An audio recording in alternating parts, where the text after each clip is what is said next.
முதல் குறிப்பு, அவரது தந்தையின் பெயர் விஷ்ணு யாஷ்.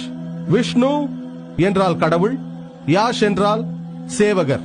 அதன் அர்த்தம் கடவுளின் சேவகர். இதை அரபியில் மொழிபெயர்த்தால் அப்துல்லாவாகும். இதுதான் இறைத்தூதர் முகமது நபி அவர்களின் தந்தையின் பெயராகும். இரண்டாவது, தாயின் பெயர் சுமதி என்பதாகும். சுமதி என்றால் சமஸ்கிருதத்தில் சாந்தமானவர், அமைதியானவர் என்பதாகும். அரபியில் மொழிபெயர்த்தால் ஆமினா என்பதாகும். முகமது நபி அவர்களின் தாயாரின் பெயர் ஆமினாவாகும். மூன்றாவது, அவர் சம்பாலா என்ற கிராமத்தில் பிறப்பார் என்று சொல்லப்பட்டிருக்கிறது. சம்பாலா என்றால் அமைதி தழுவும் இடம் என்று பொருள். மக்காவை தாருல் அமன் என்று அழைப்பார்கள் என்று தெரியும். அதன் பொருள் அமைதியின் இருப்பிடம். இறைத்தூதர் முகமது நபி அவர்கள் மக்காவில் பிறந்தார். மேலும் அவர் சம்பாலா கிராம தலைவரின் வீட்டில் பிறப்பார் என்று சொல்லப்பட்டிருக்கிறது. நமக்கு தெரியும் முகமது நபி அவர்கள் மக்காவின் தலைவரின் வீட்டில் பிறந்தார் என்று. மேலும் அவர் மாதவ மாதம் 12ஆம் நாள் பிறப்பார் என்று சொல்லப்பட்டிருக்கிறது.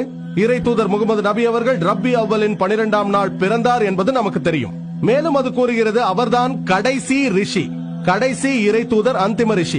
நமக்கு தெரியும் திருக்குறானில் கூறப்பட்டிருக்கிறது சூரா அஹ்ஸாப் அத்தியாயம் 33 வசனம் 40-இல், மா கான முஹம்மதுன் அபா அஹதிம் மின் ரிஜாலிக்கும் வலாகி ரசூலுல்லாஹ் வ காதமின் நபியின் வ கான அல்லாஹு பிகுல்லி ஷைஇன் அலீமா. முஹம்மது ஸல்லல்லாஹு அலைஹி வஸல்லம் உங்களில் ஆடவர் எவருக்கும் தந்தையாக இருக்கவில்லை, ஆனால் அவரோ அல்லாஹ்வின் தூதராகவும் நபிமார்களுக்கெல்லாம் இறுதியாகவும் இருக்கிறார். மேலும் அல்லாஹ் எல்லா பொருட்கள் பற்றியும் நன்கு அறிந்தவன் என்று குர்ஆன் கூறுகிறது. முகமது நபி அவர்கள் கடைசி முத்திரை தூதராக இருப்பார்.